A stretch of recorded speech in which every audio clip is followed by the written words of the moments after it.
it's recording.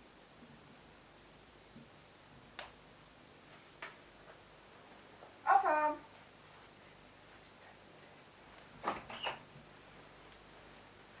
Hallo. Hallo. So. Guten Tag. Hast du gut geschlafen? Oh, prima, wenn ich das Kind noch mal. Wie habe ich geschlafen? So, lass ich mal. Gleich soll ich hier trinken. Jetzt sind wir da. Was passiert weiter?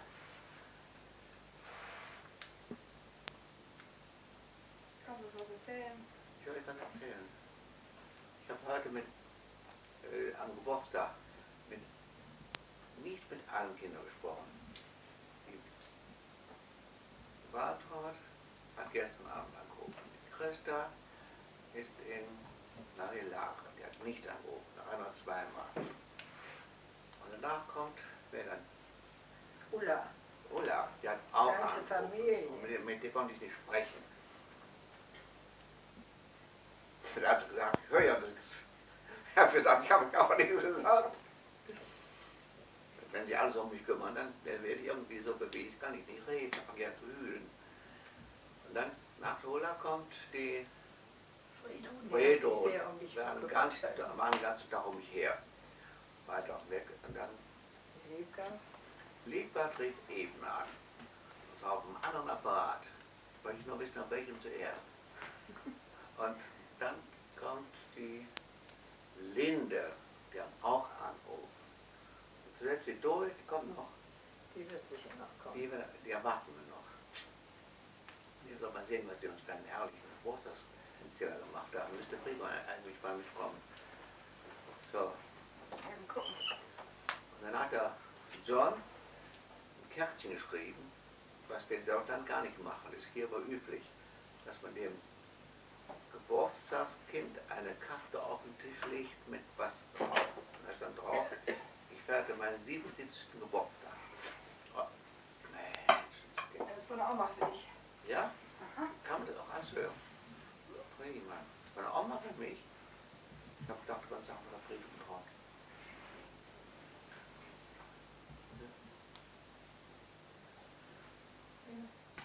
Ja, das ist ja auch was. Bitte? Sonst auch was erzählen dazu.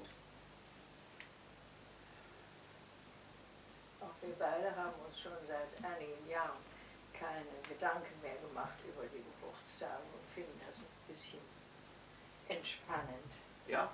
Ja. Also man braucht sich nicht mal anzustrengen, was soll es schon sein. Nein, brauchen wir nicht Wir mehr. wollen ja keine Sachen haben, die man aufheben muss, weil man mit dem Kram, der da ist, noch kaum zurechtkommt, was wir alles verteilen müssen. Und wir möchten am liebsten jetzt schon so allerhand weggeben. Ja, aber nicht alles. Nicht alles, aber Ja. ein bisschen mehr Platz schaffen. Jo. Und nicht so viel haben zum Abstauben. Hol doch mal das Bild von unserer Oma her. Du kannst so direkt so dran. Welche Oma? Ja, unsere Oma. Oma und Opa? Opa, ja. Ah, ja. Hier. Ja, sollen wir wirklich erzählen von unseren Urgroßeltern her oder was? Ja. Ja. Stell dir vor, wir hätten so einen Apparat da. Und der Opa hätte ihn schon gebraucht. Hier, du sollst dich mal unseren Opa angucken. Kann man sowas sehen? Was? Ja, wenn wir das hätten, der am Schmiedehammer steht, was? Im Schmiedehammer am Ambo steht. Da hat er sich so ausgeruht, hat so früh die Oma verloren. Jetzt sagt man, meine Frau sähe aus wie ihre Mutter. Kann ich nun ganz und gar nicht feststellen. Also wenn ich mein Profil sehe auf manchen Bildern, dann sehe ich sie selbst. Entschuldige mal, lass mich dein Profil mal sehen. Ja. Nein, du hör mal, auch nicht weiter sagen. Deine Oma hat nie eine rote Nase gehabt. Ja. Jetzt sollen wir bei eigentlich den alten Wirkungsschutz auch die Ehre antun. Holen wir auch noch ein bisschen von. Wen willst du haben? Beide.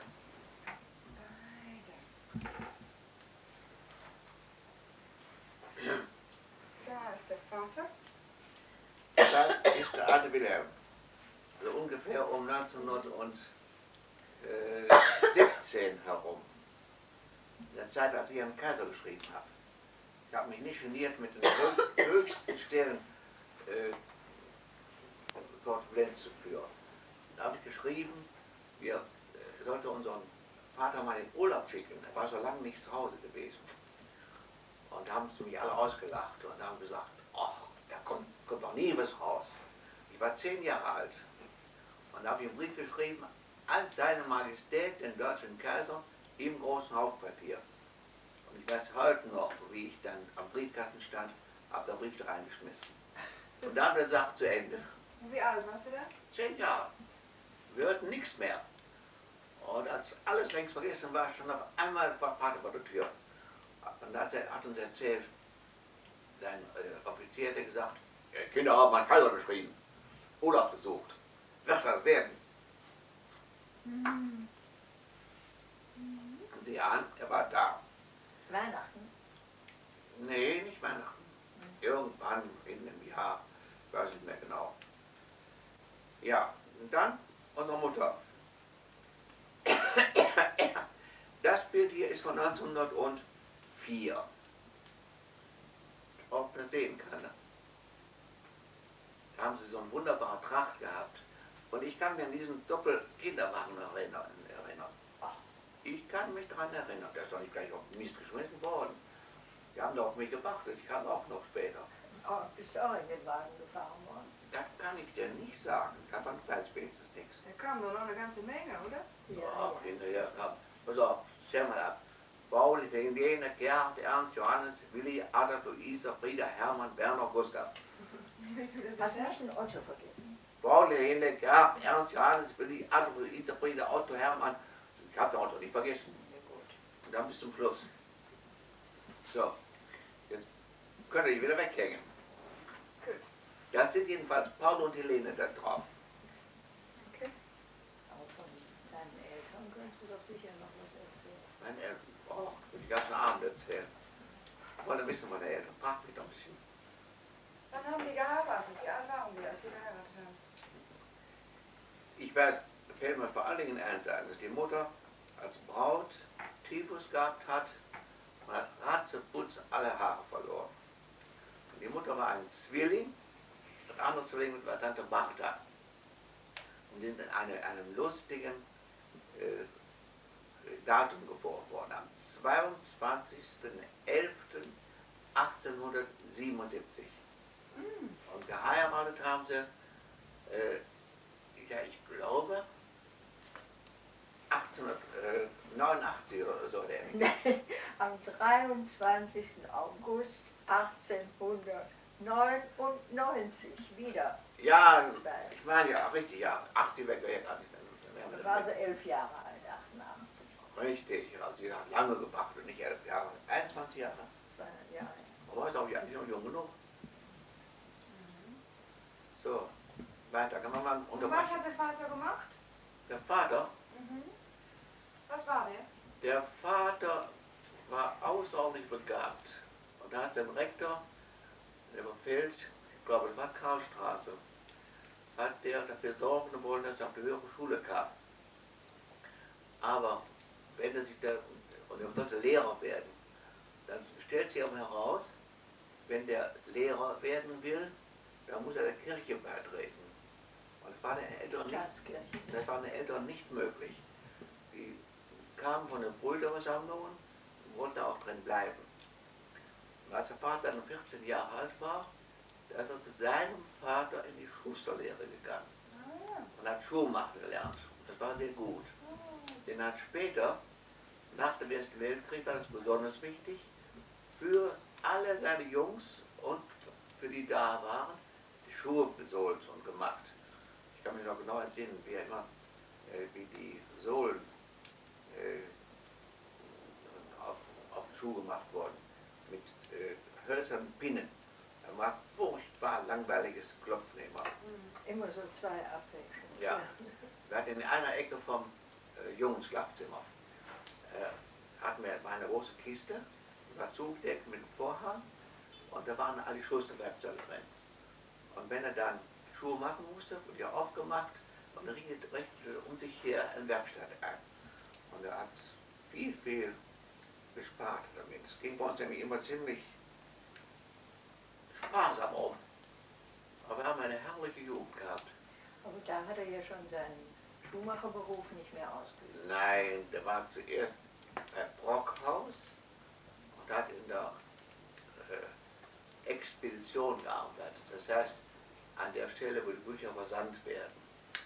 Und dann hat er die Buchhandlerei kennengelernt und ist später gegangen als Kolporteur, also als ein Mann, der Bibeln in seinem Rucksack oder in seiner Tasche hat und die an den Häusern verkauft hat und angeboten hat bei all seinen Diensten. Er wurde dann später ein sogenannter dienender Bruder in den Versammlungen. Wir haben ihn ganz hoch angerechnet, dass er nie in den Gegenden war, wo die reichen Leute wohnten und sich um die gekümmert hat. Dann hätte er manches einfacher gehabt. Denn die dienenden Brüder, die hatten ja alle kein festes Einkommen. Die wurden bezahlt von den Gemeinden, die sie besuchten. Weitgehend kam das Geld daher. Es gab auch eine Kasse in dem Brüderkreis. Da wurde auch noch, daher wurde auch geholfen. Aber ich glaube, als mein Vater die Kasse hatte, ich glaube, da bekamen die Brüder 40 Mark im Monat. Ja, das war eine andere Kasse, war eine überörtliche Kasse. Ja, ja. Also, da waren Dinge, da hieß es für das Werk des Herrn. Ja. Jedenfalls hat dann unsere Familie, weil es zu der Zeit, die so schrecklich war, als vor Hitler entsetzlich viele Arbeitslose in Deutschland waren, 6 Millionen. Weiß ich noch, wie die Männer an den Stationen herumstanden.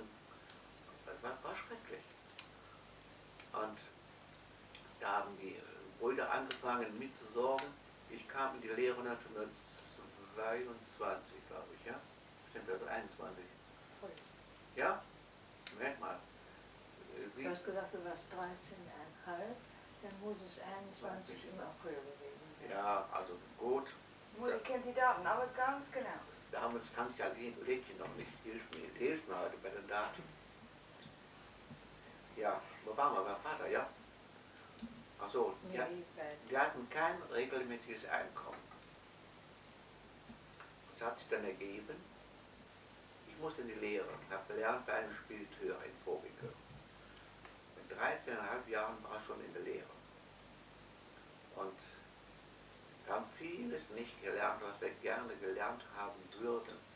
Der Gerhard und der Ernst und ich sind dann lange Zeit morgens um 6 Uhr in Kochswäldchen gegangen und trafen dann noch ein paar andere und mit denen zusammen haben wir Französisch gelernt in Selbstunterrichtungsbriefen. Und wir haben immer die Augen aufgesperrt und die Ohren aufgesperrt und das hat gesorgt, dass wir etwas sammeln konnten. Jetzt brecht man ab. Jetzt kommt Ich weiß nicht mehr genau, welche Sprache der Vorzug hatte. Jedenfalls habe ich Englisch gelernt. Mehr gelernt. Und als ich mit 13,5 Jahren eine Stellung suchte, da bin ich zuerst zu einer Schuhhandlung gegangen, die jetzt vorhin gar nicht mehr existiert. Und ich hatte sehr gute Zeugnisse. Jetzt fragte der Mann mich unter anderem, ob ich gut rechnen könnte. Ich war noch nicht gerade meine Stärke, aber ich war auch da einer von den Besten. Und da habe ich irgendwie zögernd geantwortet. Und siehe an, er konnte mich nicht gebrauchen. Hat mir gar nicht leid getan, sonst würde ich heute noch nach Leder riechen. Und dann Hättest du vielleicht ein Geschäft mit Schuhen oder Klaus könnte das übernehmen. ach du liebe Zeit, also meine Frau denkt immer schon an Schwiegersöhne und ob auch noch Geld gespart haben und ob ich nicht so viel ausgegeben habe und all so ein Kram. Jedenfalls, ich ging mit 13,5 in die Lehre bei einem Spediteur und es war sehr nützlich, weil ich dabei einen guten Einblick bekam in die ganze Industrie, die um uns her war. Wir kriegten von den Firmen in Velbert und in Remscheid und in Solingen, kriegten Sendungen und hatten hauptsächlich Verbindungen nach Italien. Und da wurde einfach der Blick weit gemacht für Möglichkeiten, die fürs Geschäft so da sind. Die später nützlich waren. Und ja, die haben mir später sehr viel Nutzen gebracht. Und ich weiß noch eins, da war ich ja unten in der Wochenstraße.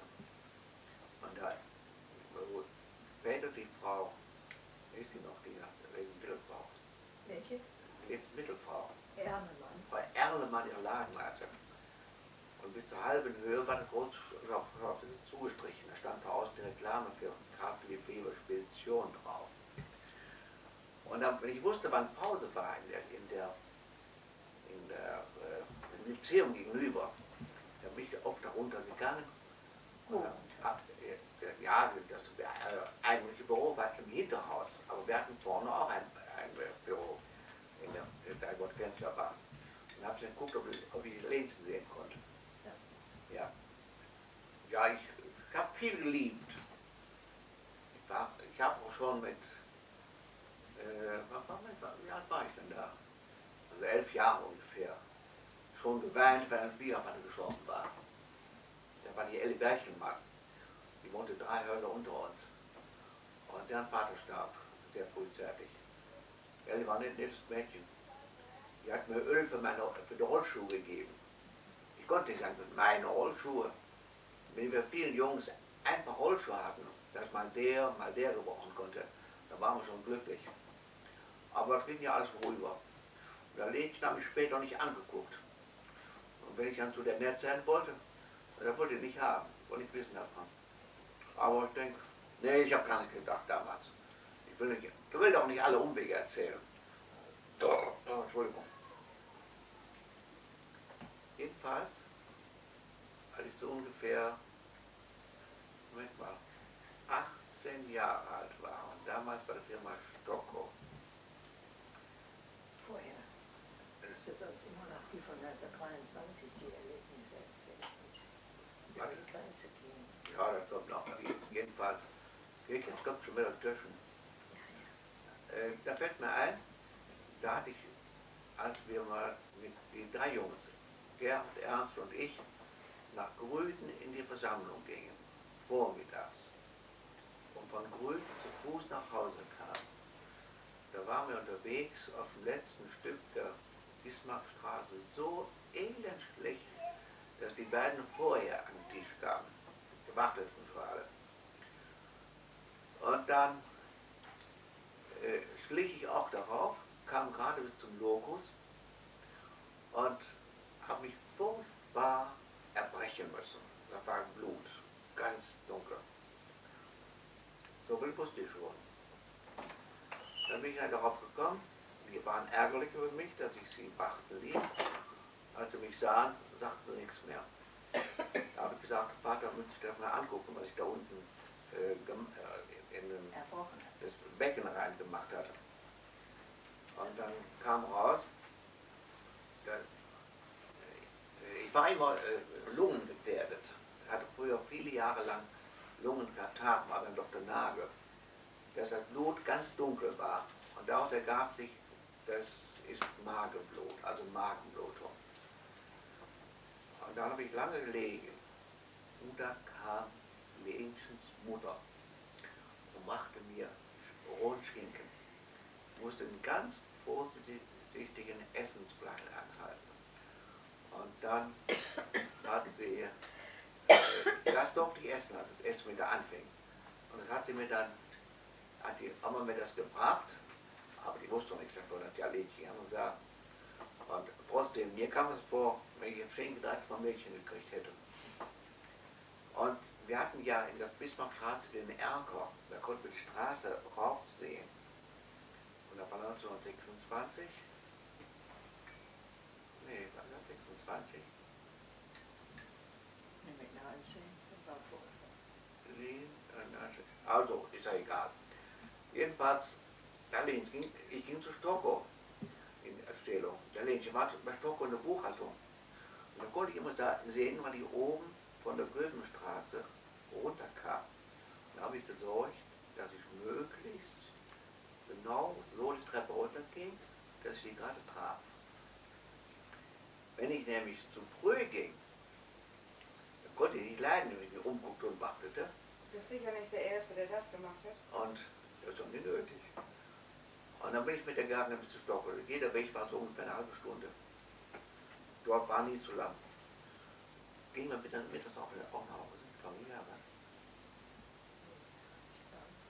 Also das war ein Ding. Mittags gingen wir auch nach Hause. Und dann wieder dahin. Und abends auch nach Hause. War eine Lauferei. das ist mir gut bekommen. Unterrichten mal eben. Ja, Mutti, hör mal, erzähl mal von deinen Eltern. Ja, lass mal, komm noch, ich muss noch ein bisschen ergänzen. Ja, Mutti, erzähl mal was von deinen Eltern. kommt dann. Wo kamen die her?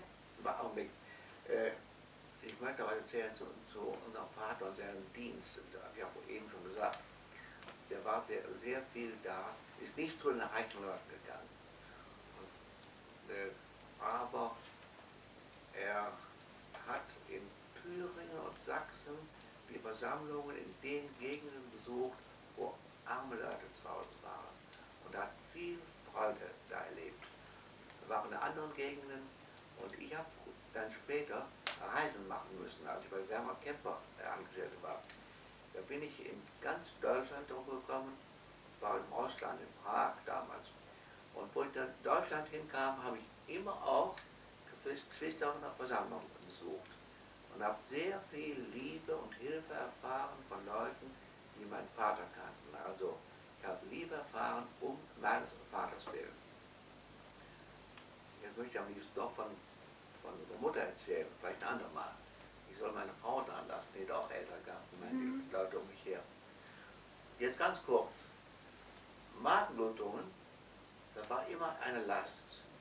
Die habe ich gehabt im Ganzen 7 Mal. Und sehr heftige, als unser erstes Kind geboren war. Die Geburten waren alle zu Hause. Ich habe bei allen 7 dabei sein und helfen dürfen. Aber als das erste Kind geboren war, musste ich ins Krankenhaus mit einer Magenblutung. So, jetzt mache ich zunächst mal Schluss. Ich bin sehr froh, dass es mir jetzt an meinem Geburtstag, 23. September 1984, gut geht, auch wenn ich eine Zeit lang konzentriert gesprochen oder nachgedacht habe, da bin ich jetzt sätzlich müde. Jetzt lege ich da mit ihr Leute.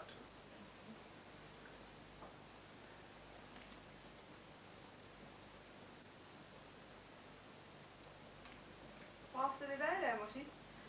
Ja, die könnte ich gut gebrauchen. Ich habe gerade überlegt, welches meine älteste Erinnerung ist.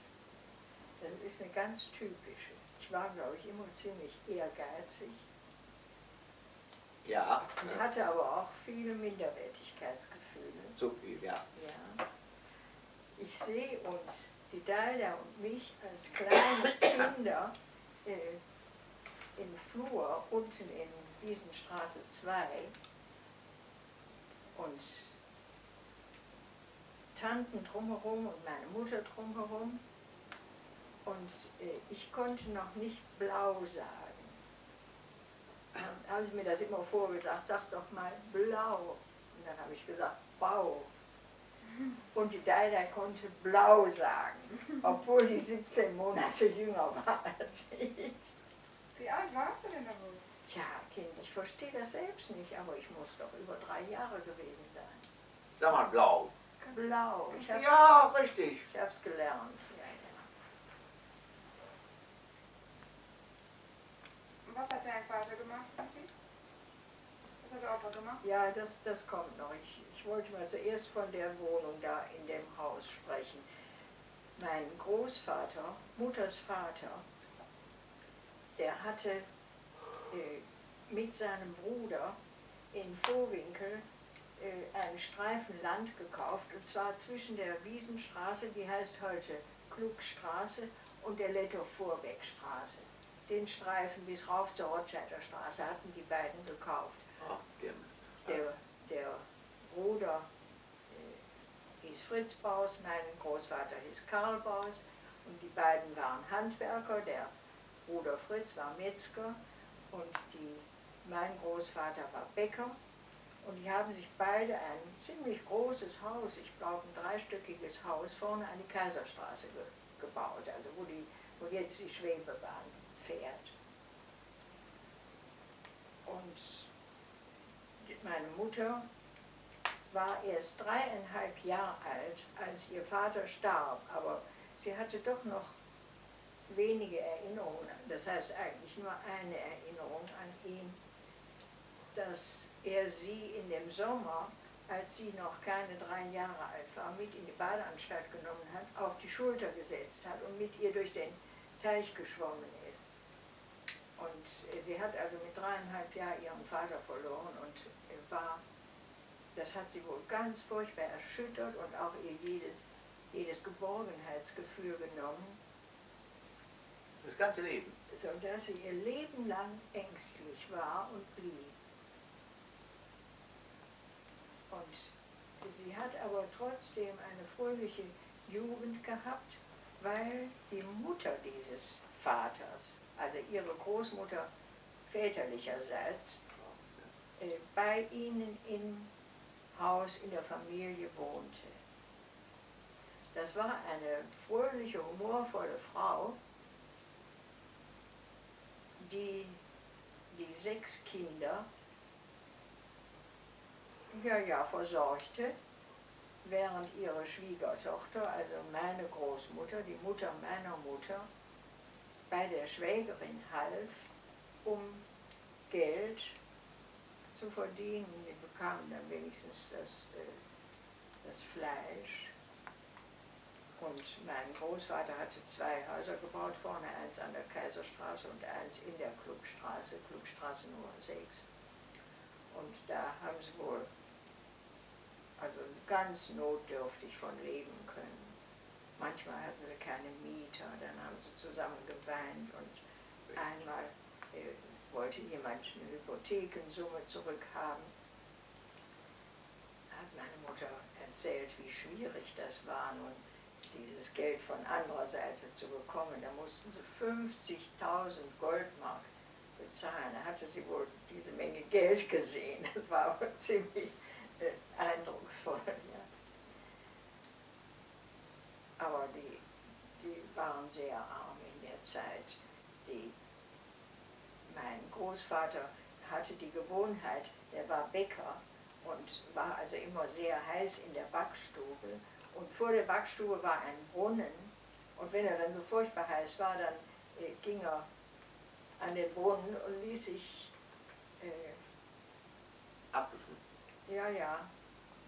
ließ sich berieseln von dem Wasser, von dem kalten Wasser.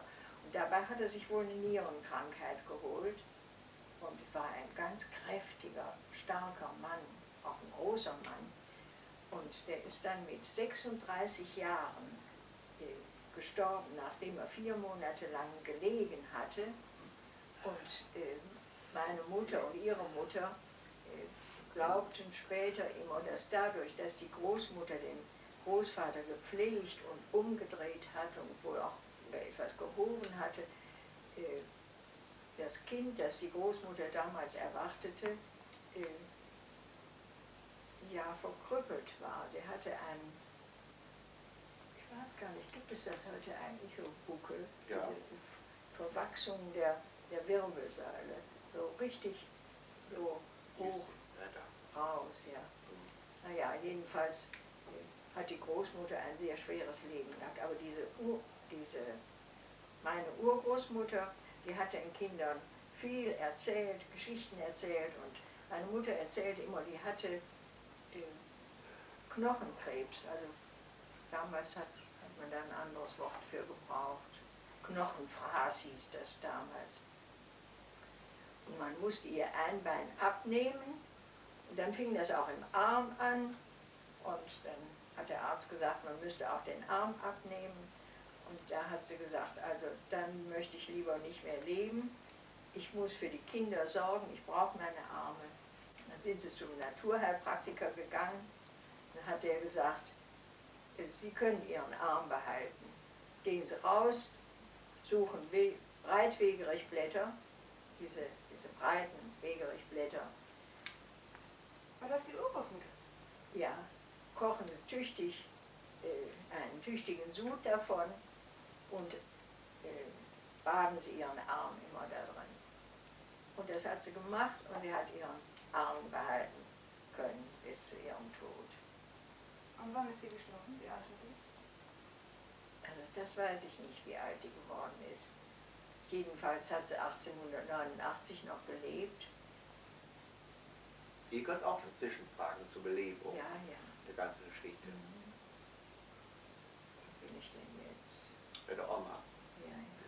Ach so, meine Mutter hat immer noch erzählt, dass ihre Großmutter mit 94 Jahren mit schwarzem Haar im Sarg gelegen hätte. Und ihre Mutter, die Frau Oma, die hat ihre blonden Haare auch behalten, bis sie gestorben ist. Das ist glücklich mal hier die Oma. Ja, dunkelblonde. Ja. Die war. Und die Deide hat auch kein graues Haar bekommen. Wirklich nicht? Nein, ihr eigenes Haar war noch,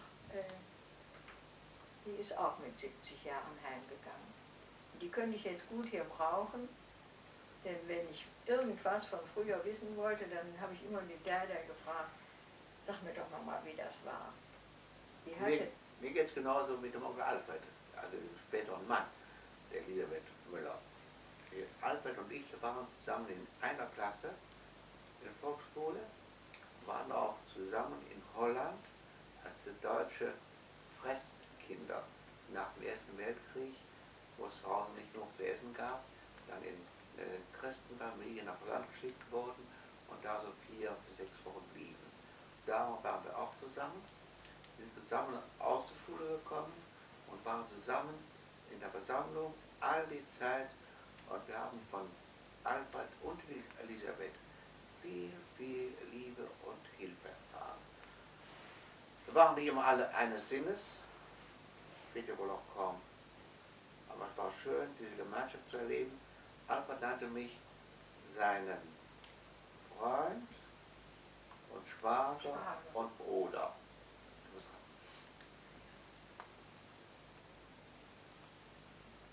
Du hast bei den Alten. ja, ich glaube, damit mit der Bausfamilie kann ich wohl aufhören. Die Großmutter, die Mutter meiner wohnte im gleichen Haus mit den beiden unverheirateten Töchtern, Tante Martha und Tante Alma. Tante Lydia wohnte in ihrem Haus, hatten nämlich 2 Schwestern, 2 Brüder geheiratet. Mein Vater hieß Karl, sein Bruder August. Der August hat Tante Lydia geheiratet, der Karl hat meine Mutter, Elfriede, geheiratet. Und das Krüppelchen, wo sie eben von erzählte, das war die Tante Martha. Und Tante Martha war eine liebe und sehr geschätzte Kindertante. Die war lange Jahre in Vorwinkel Sonderschullehrerin. An der erinnere ich mich auch noch. Wann ist die gestorben? 1948. Und Tante Alma? Auch 48. Beide im gleichen Jahr. Ja, die haben zusammen gelebt und als dann eine gegangen war, da hatte die andere wahrscheinlich das Gefühl, sie wird nicht mehr gebraucht. Die sind also mit der damaligen schlechten Mark weggegangen. Nicht? 48 hatten wir die Währungsreform, da wären auch Kinder. Wenn man anfängt, dann könnte man so viel erzählen aus den alten Jahren, aber das geht ja gar nicht alles. Jetzt mach du weiter. Erzähl mir noch ein bisschen vom Opa. Ja. Woher der kam? Der Opa kommt aus dem Hunsrück und zwar aus einer Familie, wo die Väter alle Heinrich hießen und Schulmeister waren. Sein Vater war Schulmeister und sein Großvater war Schulmeister und noch weiter zurück. You might as well do that, because you're never going to re-record over it. You might record from it, but even so. Da hieß das Haus nicht so.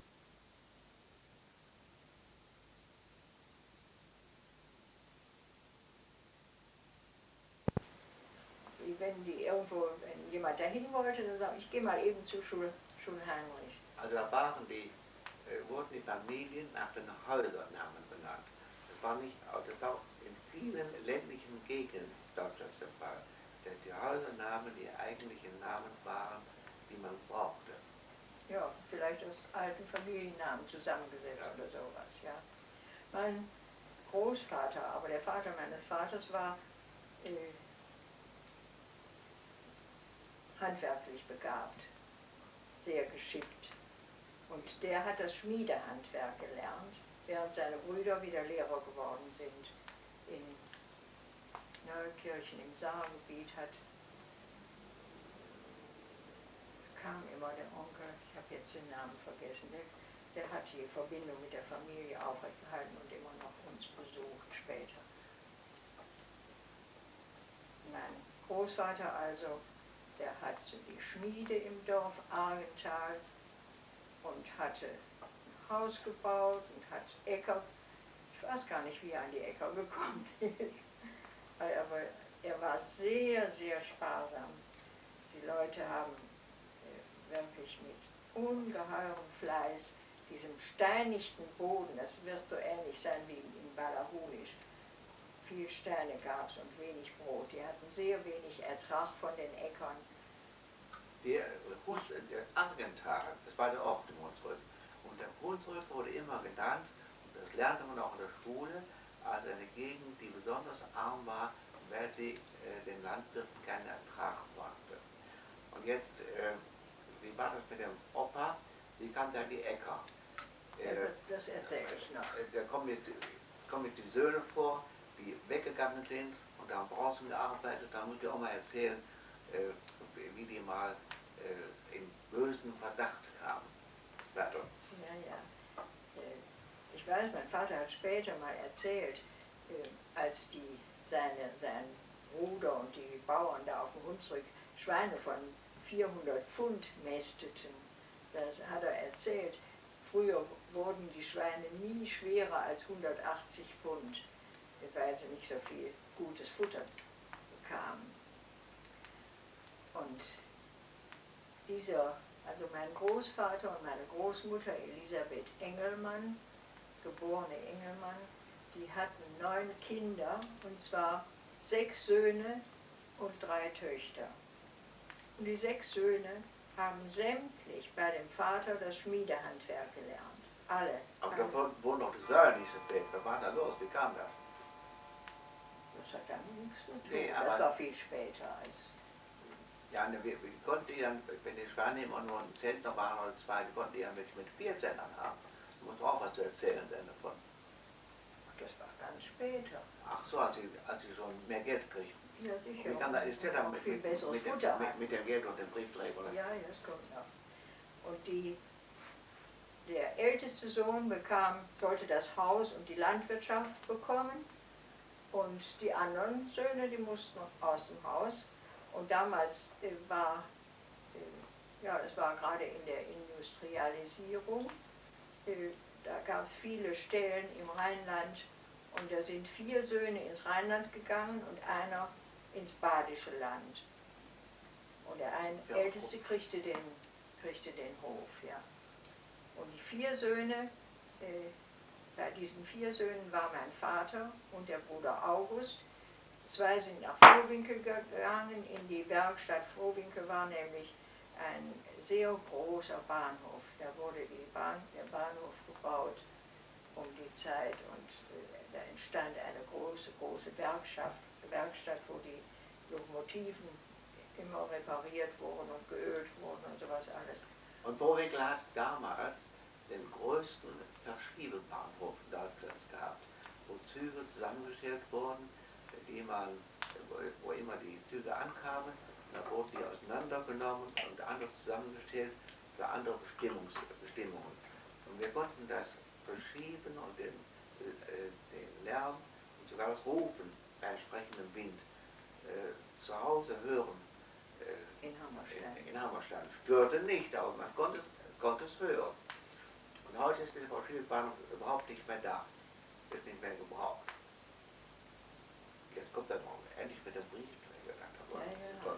Die Söhne, überhaupt die Leute aus dem Hunsrück, waren kolossal fleißig und sparsam. Weil sie es einfach sein mussten, weil die so arm gewesen wären. Wären herrliche Schotten gewesen. Ja, ich muss noch sagen, meine Großmutter, die hat unheimlich viel Leinen gesponnen. Mein Vater hat erzählt, dass sie sehr, sehr oft nachts überhaupt nicht ins Bett gegangen ist, sondern an ihrem Spinnrad gesessen hat, lange bis in die Nacht. Dann hätte sie ein paar Stunden ihren Kopf auf den Tisch gelegt. Jetzt weiß ich, warum du nicht ins Bett kommst. Arbeitet die Abendstunde länger, als ich schon schlafe. Und dafür steht sie morgens 1,5 Stunden früher auf. Sie hat für alle Kinder irgendwie Aussteiger geschaffen. Das musste man tun. Ihr Bruder hat das Leinen dann gewebt und sie hat es gesponnen. Ich weiß, dass mein Vater so lange Hemden hatte aus diesem Naturleinen und er hat uns erzählt, ziemlich lachend, dass die Mutter auch sogar in alle Wäschestücke und Betttücher und Tischtücher und die Hemden den Namen gestickt hat. Und er hatte eine Schwester, die auch mit K anfing, Katharina Katchen nannten sie die. Und er meinte wohl, dass da vieles an die gekommen wäre, was für ihn bestimmt gewesen war. Ja, aber Auch der arme Junge. das machte ihm nichts aus. Und diese 4 Söhne sind also ins Rheinland gegangen. 2, Onkel Wilhelm und Onkel Jakob, gingen nach Opladen. Da war auch eine Werkstatt von der Eisenbahn. Aber zuerst waren sie bei Krups, ja? Nein, mein Vater war zuerst in der Guten Hoffnungshütte. Wo das ist, weiß ich nicht. Das ist in Bochum. Ja. Und später kam er dann, als sein Bruder August in Vohwinkel war, auch nach Vohwinkel. Da hat er zum Beispiel erzählt, dass er bei der Firma Steger auf der Tische gearbeitet hat und die Löhne waren damals 1 Mark pro Stunde. Das war wohl ein ganz guter Lohn. Und dann, wie nennt man das nochmal? Ach so, dann wurden sie bezahlt nach den Stücken, die sie fertig machten. Akkord. Auf Akkord heißt das. Und dann war mein Vater so fleißig, dass er ich glaube, den Leuten später den Akkord verdorben hat. Denn er arbeitete so viel, dass er 2 Mark pro Stunde verdiente. Und das war damals wohl ungeheuer viel Geld. Und die Söhne, die lebten alle so sparsam, haben sich selbst ihre Bratkartoffeln gemacht und so weiter. Und haben alles Geld nach Hause geschickt. Das war wohl Sitte. Sag das nochmal. Unsere Kinder haben das auch später noch gemacht. Ja. Alles Geld abgegeben und haben dann ein Taschengeld bekommen. Und wir haben dann für sie was gespart, damit sie das Geld hatten, wenn sie heirateten. Und diese 4 Söhne haben so viel Geld nach Hause geschickt, dass der Postbeamte in Argenthal meinem Großvater gesagt hat, er sollte doch auf seine Söhne achten, das ging nicht mit rechten Dingen zu. Also er meinte, dass sie zum Dieb geworden wären oder sowas nicht. Als ob so viel Geld ankam. Ja, so viel Geld ankam. Und aber in einer Weise war mein Großvater kurzsichtig. Mein Vater wollte so gern weiter lernen, damit er nicht Lokomotivführer bleiben musste. Er hätte, wenn er weitergelernt hätte, eine Stufe höher kommen können. Ich weiß nicht, In einer Werkstatt oder so. oder was er hätte werden können. Und, aber da durfte er kein Geld behalten, damit er diesen Lehrgang machen konnte. Nicht. Aber die waren so selbstverständlich den Eltern gehorsam, ja, dass da noch nicht mal Trauer oder Bitterkeit oder sowas war. Er hat uns wohl erzählt, dass er das gerne gemacht hätte, aber damit waren sie dann auch zufrieden, wenn es nicht ging. Und der Vater hat dann wohl Äcker und Wiesen dafür gekauft. Ja. Weißt du, wo sie herkamen, die Äcker, ne? Ja. Ja, ja. Und da fällt mir gerade was ein, Onkel Alfred. Die alten Brüder, die eine Rolle spielten in den einzelnen Versammlungen, der Brüderversammlungen. Und der Alfred hat sich ganz früh bekehrt und mit dem Herrn Jesus, Mit 17 Jahren. mit dem Herrn Jesus gerechnet und hat sich dann bald auch gemeldet, er würde gerne am Abendmahl teilnehmen. Bei uns hieß das am Wortbrechen teilnehmen. Und da haben die alten Brüder zu diesem jungen Mann gesagt, er sollte lieber noch etwas warten. Und wenn einer reif dafür war und geeignet, da war es der Alfred. Und er hat warten müssen. Das war bitter. Und er ist deswegen nie bitter geworden. Ich musste das ihm anrechnen, als eine große, demütige Haltung. Es hat ein Jahr gedauert, dann hat einer eingesehen, dass es töricht war, diesen jungen Bruder so zu behandeln. Und dann war er sehr frühzeitig schon mit einer der Abendmahlsgäste.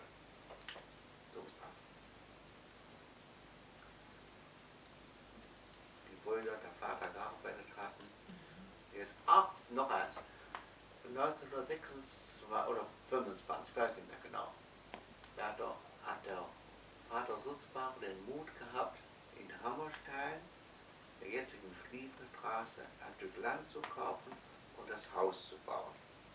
Die eine Hälfte eines Doppelhauses, wo jetzt der später Onkel Alfred mit Elisabeth gewohnt hat, wo jetzt Knausels ihr Wesen treiben und Lindens einziehen wollen, ehe wir nächste Woche zurückfahren. Und dann haben die Birkenstöcke, der Vater Birkenstock, auch den Mut gewonnen. 1926, so 500 Meter weg von denen in der Löwenstraße, auch ein Stück Land zu kaufen und das Haus zu bauen für die vielen Jungs. Mein Vater hat es ihm fast jeden Sonntagabend gesagt, ihm Mut gemacht, ja. Er sollte das doch machen. Ja, nun, da waren einige Jungs am Verdienen, da ging das langsam. Das war doch eine ziemlich schwere Sache. Der Ernst hat damals geholfen, das Haus zu bauen. Er ist an dem Bau Hilfsarbeiter geworden, hat feste mitgeholfen und hat auch verdient. Und dem haben wir auch viel zu bedanken von daher. Für uns gab es noch einige Einschnitte. 1900, also meine Großmutter, von der ich eben erzählt habe, die hat noch 2 Häuser dazu gebaut, zu den beiden, die ihr Mann, der so mit 36 Jahren gestorben war, gebaut hatte. Die haben nur fremdes Kapital genommen und haben aber dadurch doch etwas besser leben können, obwohl sie manchen Kummer durch die Häuser erlebten. Und Mutter erzählte immer wieder, dass sie selbst tapeziert haben, selbst angestrichen haben und sowas alles und dadurch viel Arbeit hatten. Und mein Onkel August, der Bruder meines Vaters, der war hinterher es leid, die Häuser zu verwalten. Und dann wollten sie es verkaufen und sie haben sie verkauft. Aber mein Vater war so vernünftig und hat gesagt, ich übernehme eins und bezahle den anderen was dafür. Nicht? Und ein Sechstel gehörte ihnen ja dann durch das Erbe schon. Und er hatte erzählt, dass er eine ganze Nacht seinem Schwager, einem Bruder meiner Mutter, gesagt hätte, er sollte doch auch ein Haus übernehmen. Aber der hatte nicht den Mut dazu. Aber meine Eltern haben eins übernommen und das war 1920 oder 1921, als die Inflation anfing. Und dann haben die Leute eine Anzahlung gemacht und als dann die Restzahlung gemacht wurde, da war es überhaupt nichts mehr wert. Also hätte auch der Bruder gut das Haus übernehmen können. Nicht? Denn der Mann, der es gekauft hat, der später dann eine Autowerkstatt hatte, wo mein Großvater die Bäckerwerkstatt hatte, hatte auch kein Geld. Und er hat es übernommen und hat es praktisch geschenkt gekriegt.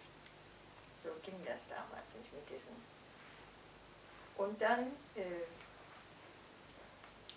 nach dem Krieg, meine Tante Lydia hatte nur einen Sohn und die war so herzkrank und hatte eine unheimliche Angst vor dem Krieg. Vor dem neuen Krieg, dass ihr Sohn mal in den Krieg ziehen müsste. Und dann hatten sie viel über Brasilien gelesen, dass man da so billig Land kaufen könnte. Und er war ja ein Bauernsohn und wünschte sich auch wieder Land und Garten und schönes Haus und so weiter. Und dann sind die 1923 ist ein Onkel, der schon 1905 und 1906 mal als Missionar in Brasilien war, mit seinen ganzen Geschwistern, mit den Geschwistern meiner Mutter, es waren 5, nach Brasilien gegangen.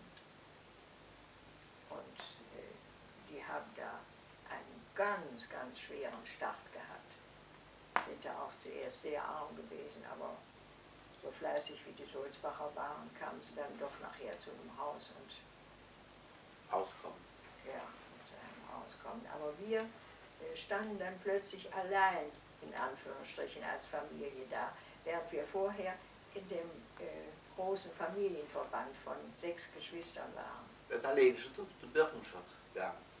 Und hat sich mit Alene Birkenstock befreundet. Nee, das war Noch, ach Gott, bitte will ich nichts wissen. Weiter. 1922, ich war sehr allein immer. Ja. Ich hatte auch keine richtige Freundin. Und 1922, da kam die Helene zu mir und fragte, kannst du nicht meine Freundin werden? Und da war ich ganz glücklich. Ja. Ich kann's. Später erst. Ja, doch, da war ich ganz glücklich. Ja. Da war ich sehr froh. Da war ich 14 Jahre alt, 15 fast. Und wie alt war die? Sie war 4 Jahre älter, 5 Jahre älter, 4,5 Jahre älter. Ich weiß Sie noch, war fast 20. ich habe mich immer gefragt, wer lädt die Freundin gesucht und die war viel bei uns. Auch Elisabeth kam, da war Jugend, viel beieinander. Ja, Unser Haus war immer offen, für andere auch da. Das war ganz herrlich. ja, 1920 oder 21 sind wir dann in das Haus gezogen, das mein Vater übernommen hatte. Das hat bis vor kurzem, bis vor 2 Jahren, die Tante Friedel und der Onkel Siegfried noch als Besitzer. Did you live there when you were married? First married? No, Dada lived there. Ne, wir haben When she was first. auch wenn du zu uns warst gefunden. Mit unseren Kindern. Also wir haben da wir haben da von 1920 etwa an gewohnt, oder 21, als Tante Friedel dann im Dezember geboren wurde. Da mussten wir etwas mehr Platz haben, aber war immer noch sehr, sehr bescheiden der Platz. Ja, Entschuldigung mal. Und Fragt doch, wie unsere junge Familie gewohnt hat. Wir haben doch... das ja, kommt noch. Ja, Ich natürlich. bin ja bei unserer Familie. Ja, mach aber nicht zu lange, Mutti, dann findet man noch. Ja, es war, Okay. hast recht. Hast recht. Wann habt ihr euch denn kennengelernt? Ja, Wir sind immer bekannt. wir haben uns dann immer gekannt. Wir waren ja immer zusammen in der Sonntagsschule. Genauso, wie ich gar nicht sagen kann, weil ich den Herrn Jesus kennengelernt habe. Ich sage gelegentlich, halb im Scherz, ich bin bekehrt geboren worden. Denn ich war der aus der großen Familie der Erste, der sich bekehrt hat, wie das heißt. Das war von 9 Jahren an, war es mir gewiss, dass der Jesus Gottes Sohn ist, der für uns gestorben ist und auferstanden ist und dass er mein Herr sein wollte und auch sollte. Und warum ich mich bekehren musste, warum der Jesus für mich sterben musste, das habe ich erst später gelernt. So nach und nach, in Jahren, bis jetzt, wie sehr ich verloren war, wie sehr ich ihn nötig hatte, das konnte ich ja damals gar nicht begreifen. Ich habe das aber Gott sei Dank beibehalten dürfen, dass ich mich zu den Gläubigen gehalten habe und dass er mich lernen ließ. Ich bin also etwa ein Petrus-Typ, der mit dem an Jesus ging und dann gar nicht wusste, wie viel Böses in ihm steckte, bis hin zum Verleugnen und ihr kennt ja den Petrus und ich habe langsam war ich dabei, mich kennenzulernen. Und heute bete ich viel darum, dass ich doch wieder sind, bis 36 Psalm, oder mit Licht.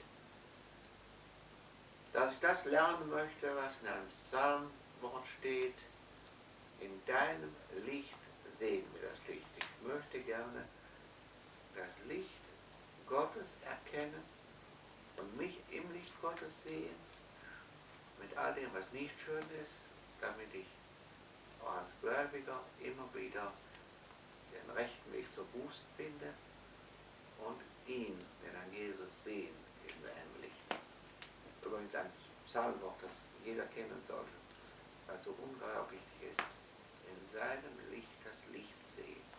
Und wenn dann ein Christ an die Ecke kommt, wo er sagt, es geht überhaupt nicht mehr weiter, ich kann nicht mehr glauben, ich kann nicht mehr froh sein, und wie soll ich das bewältigen, was jetzt auf mich zukommt, dann erinnere ich mich in Verbindung damit an das Wort, Psalm 18, mit meinem Gott kann ich über eine Mauer springen.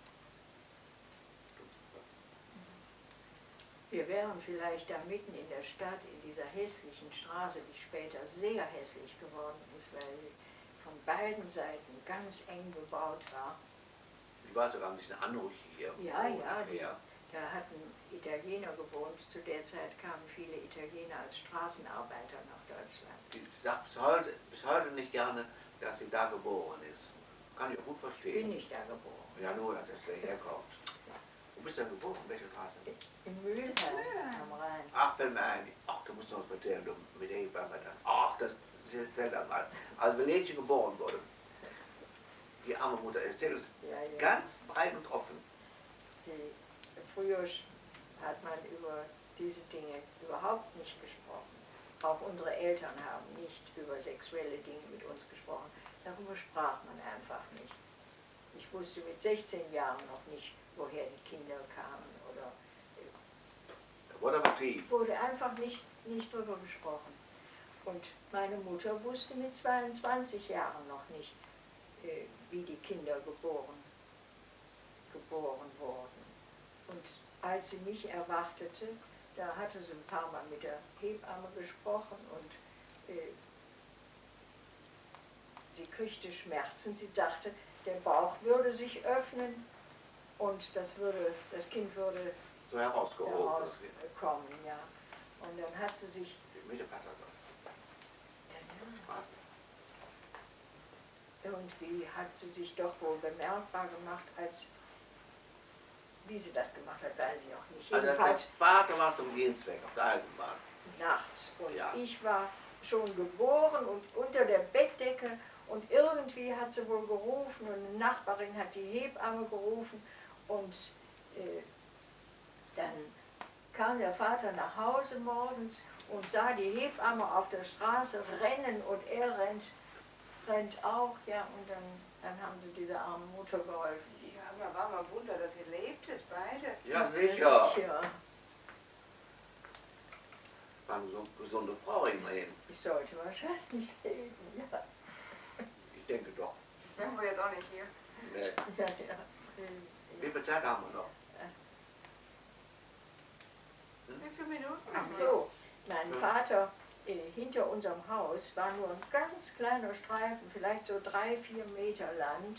Und dann kam eine hohe Mauer. Und zwar hatten da Feuersteins die Werkstatt. Und 1923, 1924 hatten die da ihre Arbeit vergrößert und sägten so furchtbar viel Eisen. Das war ein ganz schreckliches Gekreische, ja. Ja. Und wenn der Vater am Tag schlafen sollte und das Gekreische ging los, konnte er nicht schlafen. Da weiß ich noch, dass er mal ganz aufgeregt aufgesprungen ist, obwohl sein Schlafzimmer zur Straße hin, also. Aber trotzdem konnte er nicht schlafen. Und da ist er aufgesprungen und hat gesagt, so, jetzt ist Schluss. Jetzt ziehen wir hier weg. Und da hatten sie nach der Inflation 1100 Mark zusammengespart mit furchtbarer Sparerei. Wirklich pfennigweise. Und dann ist er gegangen und hat in Hammerstein ein Stückchen Land gekauft. Zuerst 650 Meter und auch nur so schmal, ebenso schmal wie er unbedingt haben musste für ein Haus. Leider nur so schmal.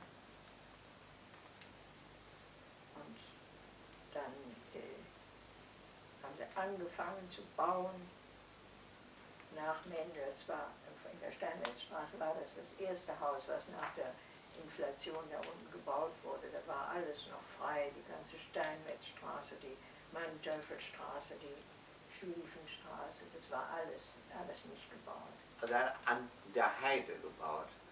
Denn da, wo das Haus jetzt steht, war eine Wiese. Und da war es feucht. Die hatte wunderbares Gras. Die Wiese war nicht sehr tief, vielleicht nur so 40 Meter tief. Und dann kam der Hügel zum Wald hin und da war jahrelang Heide. Hieß das die Heide. Los? Ja. Ja, dann haben sie da also gebaut, obwohl sie, ich glaube, dass sie 20.000 Mark Hypothek kriegten, wie sie den Rest bezahlt haben. Das ist mir jetzt noch ein Rätsel. Ach, du hast geholfen. Ja, sicher, aber Elisabeth auch. Aber wir haben Die Oma hat damals gezittert. so gut du wie auch. keinen Pfennig in die Hände bekommen. Ich glaube, wir bekamen ja doch 5 Mark im Monat. Wer? Für? Deine und ich vielleicht zusammen, ich weiß es nicht mehr, als Taschengeld. Und das haben wir dann verwahrt für Geschenke, für Geburtstags- und Weihnachtsgeschenke. Also sonst haben wir nichts gebraucht. Und dann hat der Vater selbst viel gearbeitet. Ich weiß, dass wir da zusammen im Boden gearbeitet haben. Er hat die Fußbodenbretter gelegt, ja, und tapeziert, und den Fußboden habe ich noch mit angestrichen. Und der eine von der Wand noch auf dem Hunsrück, der Ja. war Schreiner, der hat vieles runtergebracht und hat auch da gearbeitet.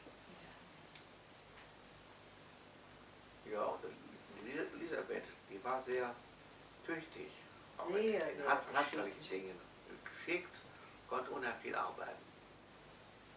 Auch mit Und die hat mir abgenommen, also alle, ich schäme mich heute noch, wie feige ich war, weil ich vor meinen Mitschülerinnen nicht zum Beispiel nicht gerne mit meinem Vater mit dem Mistwagen fuhr. Ja. Und die Dada, die tat das sofort. Ja. Und ich musste auch mehr Schularbeiten machen als sie. Ach so, das muss ich auch mal erzählen.